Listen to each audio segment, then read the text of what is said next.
Bom dia, bom dia, bom dia. Que a graça, que a paz, que a misericórdia do nosso Senhor Deus Todo-Poderoso seja sobre suas vidas nesta manhã de quarta-feira.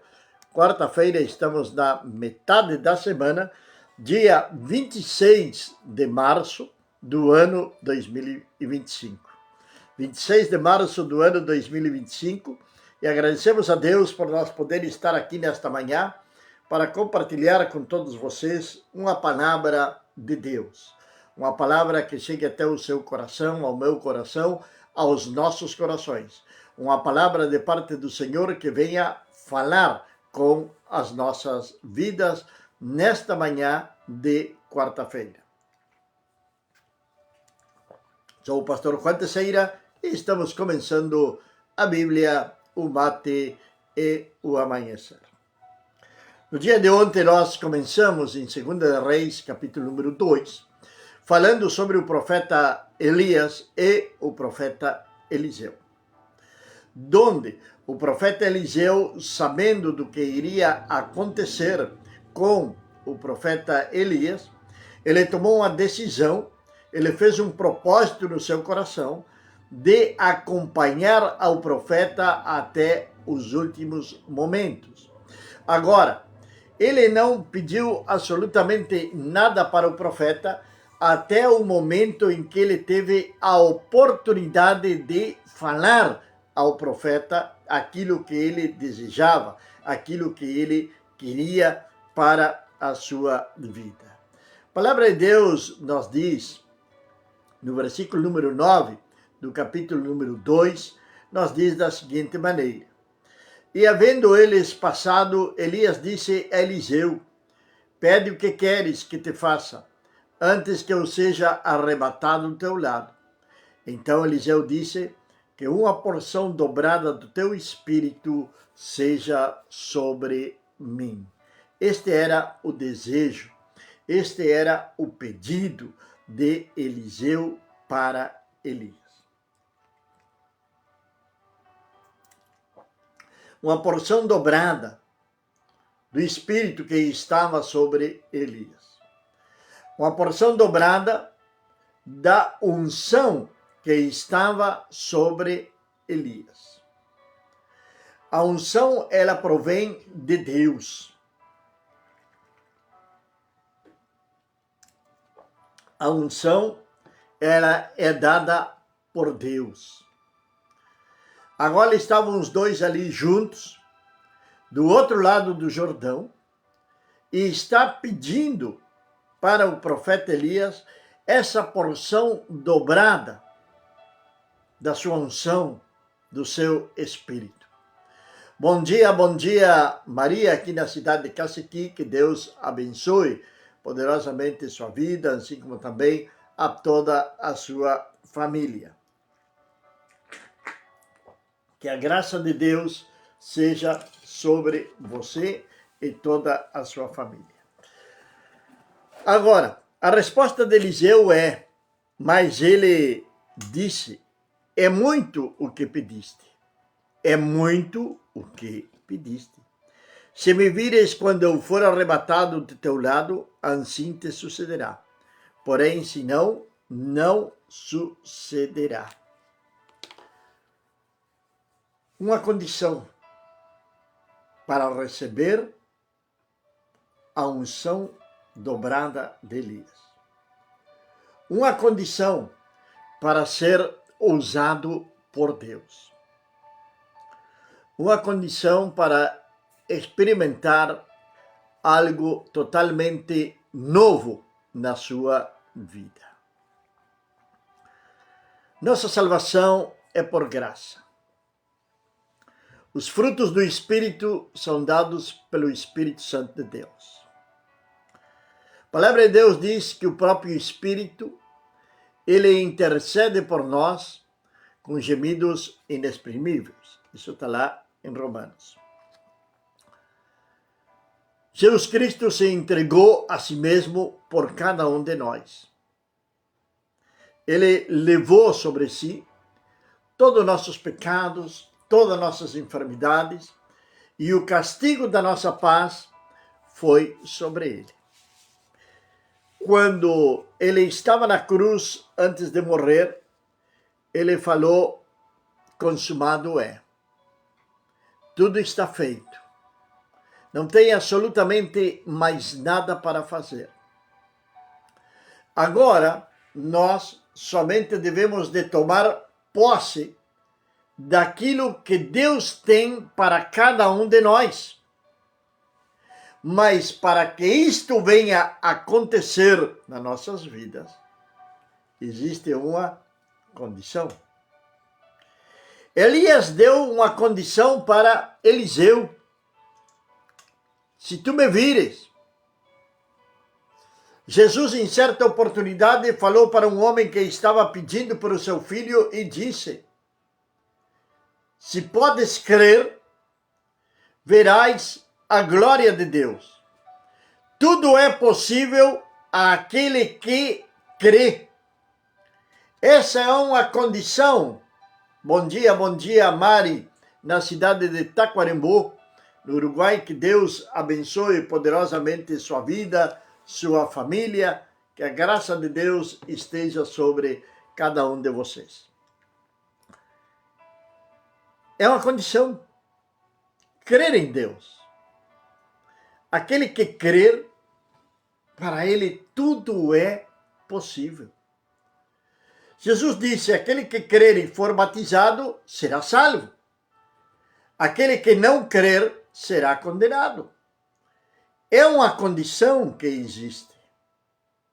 É uma condição estabelecida por Deus. Deus fez absolutamente tudo o que nós necessitamos para poder ser salvos. Agora, a condição é nós aceitar ou não aceitar aquilo que Deus preparou para nós. É lamentável ver como tem pessoas que, mesmo conhecendo a palavra de Deus, ainda não aceitaram a Deus no seu coração. Ou ainda não aceitaram as condições de Deus para poderem ter uma vida próspera. E quando falamos de prosperidade, não é ter dinheiro. Tem muitos milionários que não têm uma vida próspera. Porque vivem na angústia, vivem na depressão, na amargura. Falta o principal para eles. Tem um vazio no seu coração. Uma vida próspera é estar completos em Deus. É saber que se Deus é por nós, quem será contra nós? É saber que Ele satisfaz todas as nossas necessidades. É saber que Ele é o Senhor, o nosso pastor, e que nada nos faltará daquilo que nós necessitamos no nosso dia a dia. A vida próspera é saber que se meu pai e a minha mãe me abandonarem, contudo o Senhor me recolherá. A vida próspera é saber que tudo eu posso naquele que me fortalece. Então Deus já fez tudo. Deus preparou tudo para que nós venhamos receber aquilo que Ele tem para cada um de nós.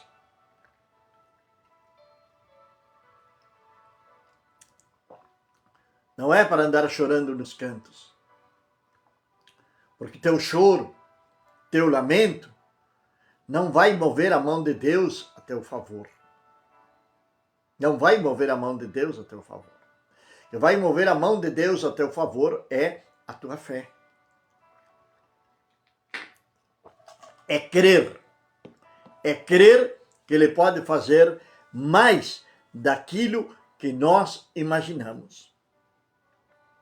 A condição para Eliseu é: se tu me enxergar quando eu for arrebatado, se tu permanecer comigo como até agora tu permaneceste. O segredo é esse, é permanecer. O segredo é esse, é ser fiel ao Senhor. O segredo é esse, não desviar-se. É caminhar com o Senhor. É difícil, é difícil. Lutas, provações chegam, vêm sobre nossas vidas. Claro que sim. Mas não estamos sós. Porque a tua vara e o teu cajado me sustentam. O Senhor nos disciplina. O Senhor nos defende. O Senhor nos resgata. Nos salva. Nos dá vida. E vida em abundância. O Senhor faz tudo por nós. Se tu me vires quando eu for arrebatado do teu lado, assim te sucederá. Porém, se não, não sucederá. Não sucederá. Ser fiel até a morte. Diz lá no Apocalipse. Ser fiel até a morte. Ser fiel. Não te desvies. Permanece no Senhor. Permanece no propósito que tu tens feito. Quantas vezes as pessoas fazem propósito, ou melhor dito, até alguns dizem, eu fiz um voto com Deus,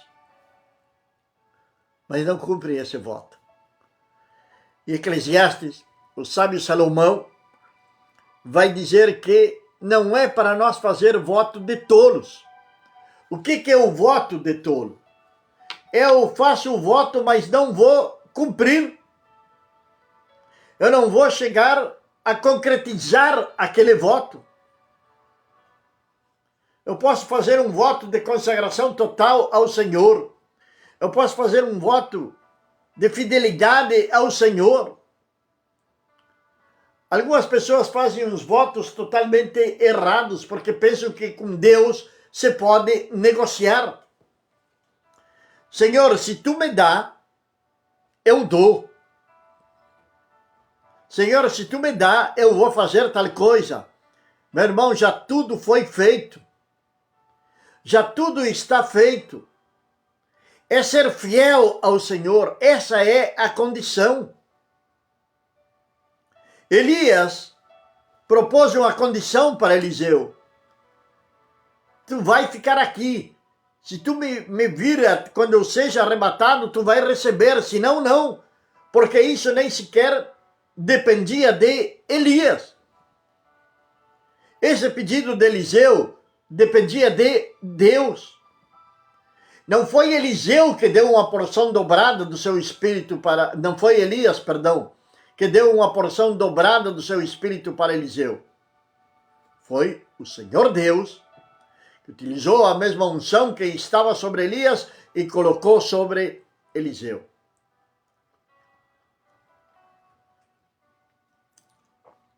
E sucedeu que enquanto eles conversavam, ao ir caminhando, eis que um carro de fogo, puxado por cavalos de fogo, separou os dois, e Elias ascendeu ao céu num redemoinho.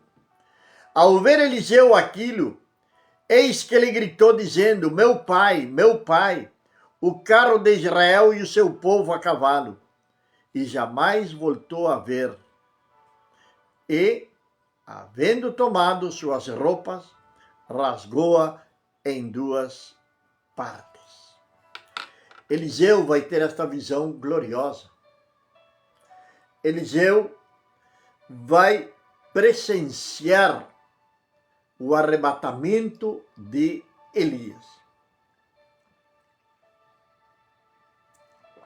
Elias está sendo arrebatado. Eliseu está assistindo esse arrebatamento. Uma porção dobrada, uma unção dobrada vai vir sobre Eliseu. Vamos parar aqui um momento e vamos fazer um parênteses. Estamos às portas de um novo arrebatamento. Ontem falávamos de que Enoque caminhou com Deus e foi tomado por Deus. Foi levado por Deus. O segundo arrebatamento é Elias. Aqui a palavra de Deus diz que o carro de fogo se parou e ele subiu para o céu num redemoinho. Agora vai haver um arrebatamento em massa, que é o da igreja do Senhor Jesus Cristo. Porém, agora não vai haver porção dobrada para aqueles que ficarem, para aqueles que presenciarem o arrebatamento. Daqueles que testemunharem o arrebatamento. Não vai existir unção, não vai existir porção dobrada, não vai existir absolutamente nada, a não ser condenação e o governo do anticristo. Ontem estava ouvindo uns estudos e a pessoa que estava ali ministrando estava dizendo, ou estava encorajando, melhor dito, as pessoas a não falarem do arrebatamento e sim falarem do reino de Deus. Porém, é impossível. Vilberto, bom dia, bom dia. Que Deus abençoe poderosamente sua vida nesta manhã, que a graça de Deus esteja sobre ti e sobre tua família.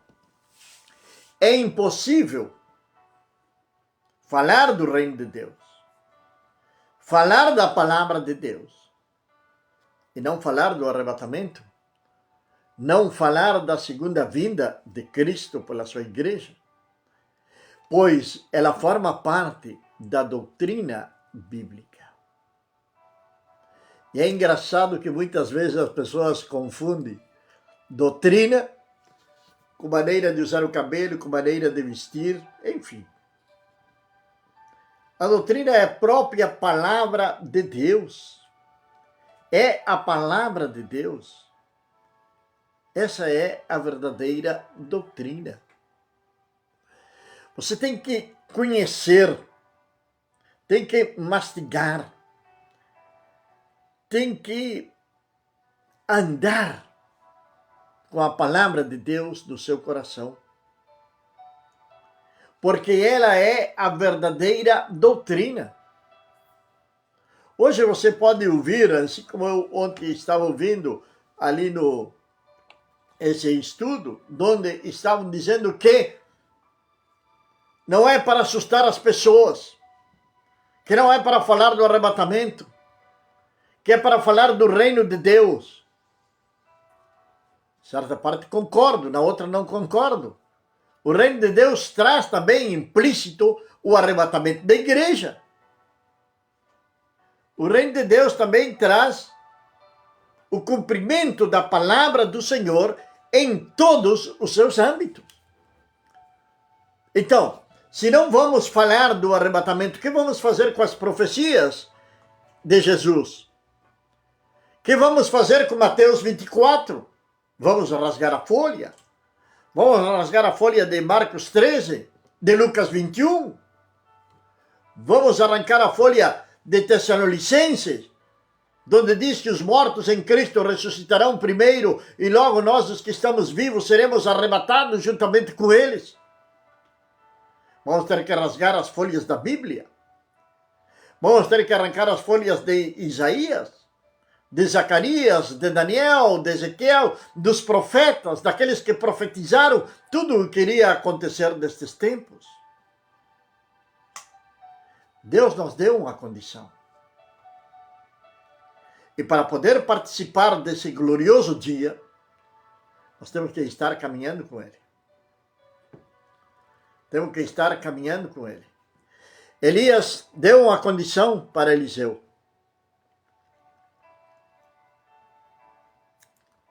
E eles iam caminhando e conversando. E de repente vieram os carros de fogo e separaram um do outro. Isto nos alerta também.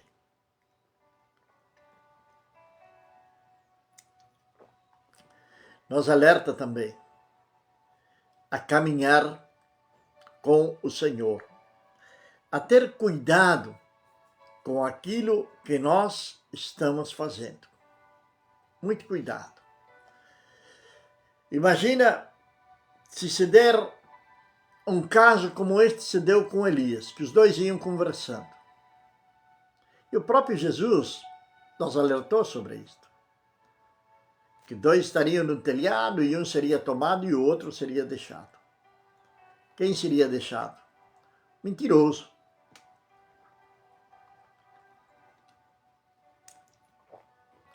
Aquele que estava se exibindo, aquele que estava mentindo, aquele que estava se achando, aquele que estava em adultério. Se não lê em Coríntios e lá no Apocalipse, tem uma lista bem detalhada daqueles que não entrarão no reino dos céus. Os idólatras. Deus tem nos dado condições. Agora, o que aconteceu com Eliseu? Eliseu acreditou naquela palavra de parte do Senhor.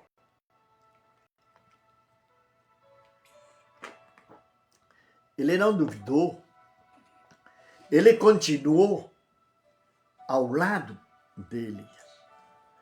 Depois ele recolheu o manto de Elias, que dele caíra, e voltou depois, parando à margem do Jordão.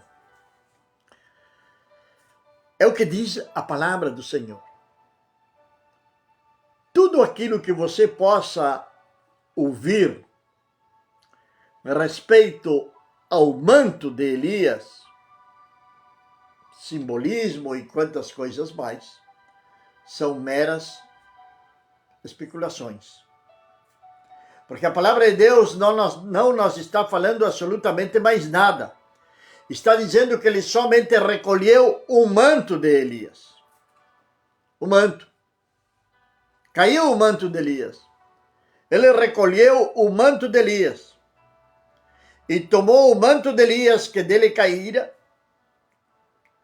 e golpeou as águas, dizendo: Ó Senhor, Deus do meu senhor Elias. E ao golpear também as águas do Jordão, estas se separaram de um ao outro lado e Eliseu passou. Onde estava o poder? Estava no manto? Estava no manto? Eliseu simplesmente imitou aquilo seu mestre tinha feito, pois Eliseu era um discípulo de Elias. Agora, quem confirmou a unção sobre Eliseu foi Deus.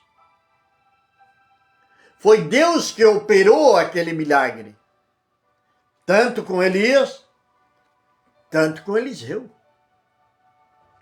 Aquilo não é consequência do manto. Alguns colocam o seu olhar mais no manto e esquecem do poder de Deus em ação, do milagre que Deus operou naquele lugar. Certa oportunidade perguntei para um pastor por que eles ofereciam água, ofereciam isto, ofereciam aquilo, pedra, madeira. Ele disse que era para incentivar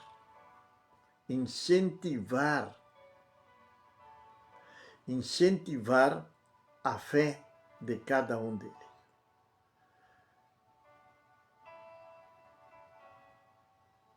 Glória a Deus. Nossa irmã Mari está dizendo que, não está dando bem para ler ali, mas diz que, graças a Deus, ontem a doutora assinou o documento para o filho dela, Nazareno, e hoje ele vai entregar no quartel.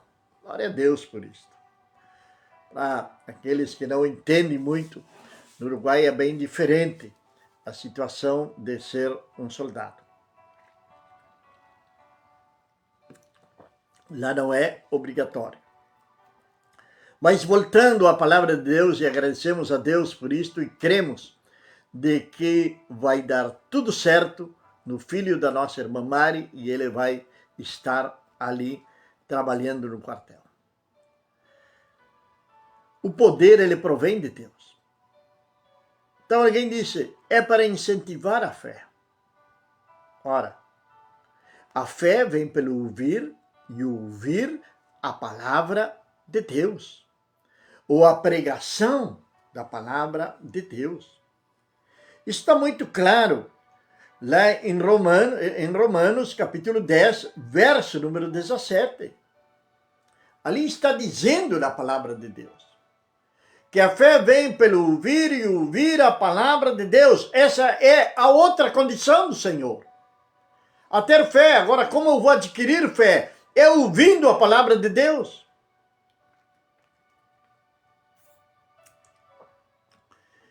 Eu sentado na minha casa, debaixo de um pé de cinamomo, tomando meu chimarrão, não vou adquirir fé se não estou ouvindo a palavra de Deus. É necessário ouvir a palavra de Deus. É necessário congregar. É necessário estar em comunhão com o corpo de Cristo. Mas não numa comunhão à meia boca. Quando falamos de estar em comunhão, é estar em comunhão mesmo. De estar juntos. De congregar. De ouvir a palavra do Senhor.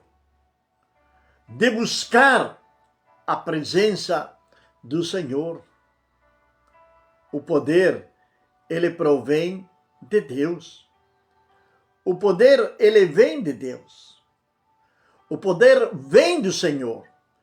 Miriam, bom dia, que Deus abençoe poderosamente a tua vida, que a graça de Deus esteja sobre cada um de vocês aí, que Deus venha abençoar a toda a família, que venha guardar a Paula ali no seu trabalho, a Gabi, ao Enzo, que Deus abençoe poderosamente a vida do Enzo.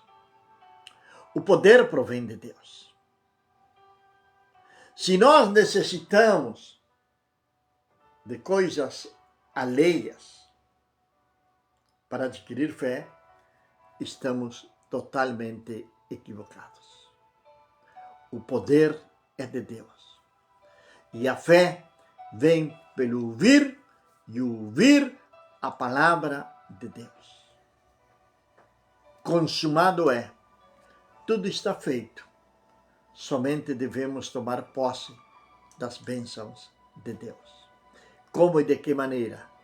Tem somente uma condição: ser fiel ao Senhor, ter fé no Senhor Deus Todo-Poderoso. A fé bíblica, não a fé do mundo. Meu Pai e meu Deus, nesta manhã, Senhor eterno, queremos agradecer-te, queremos louvar-te, exaltar o teu santo e soberano nome, meu Deus.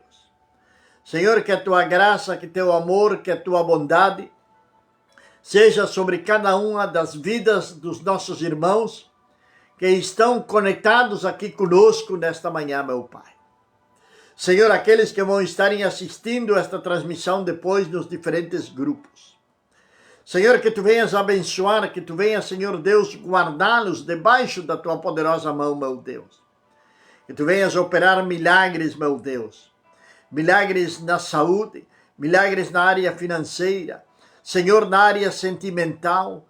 Senhor, que tu venhas, Senhor Deus, ministrar uma unção de poder sobre cada um daqueles que te seguem, que te buscam, Senhor. Daqueles que verdadeiramente querem servir-te, meu Pai. Que essa unção venha sobre eles nesta manhã. Daqueles que têm aceitado as condições de viverem em santidade, de caminhar em fé, de estar, Senhor Deus, tomados da tua mão direita. Abençoa, meu Pai, em nome do nosso Senhor e Salvador Jesus Cristo. Amém. Amém, meus amados e queridos irmãos. Não esqueça de compartilhar esta transmissão, esta live, com seus amigos, com seus familiares, de levar a palavra de Deus para outras pessoas. Lá no YouTube, você pode entrar lá no YouTube também, na nosso canal, a Bíblia, o Mate e o Amanhecer, curtir, comentar, enfim, e inscrever-se no nosso canal. Queremos ver se até final do ano chegamos, nem que seja, a 80 inscritos. Mas vamos chegar a mais, do nome de Jesus. Que a graça, que a paz, que a misericórdia do nosso Senhor Deus Todo-Poderoso seja sobre sua vida, sobre sua casa, sobre sua família, desde agora e para sempre. Amém.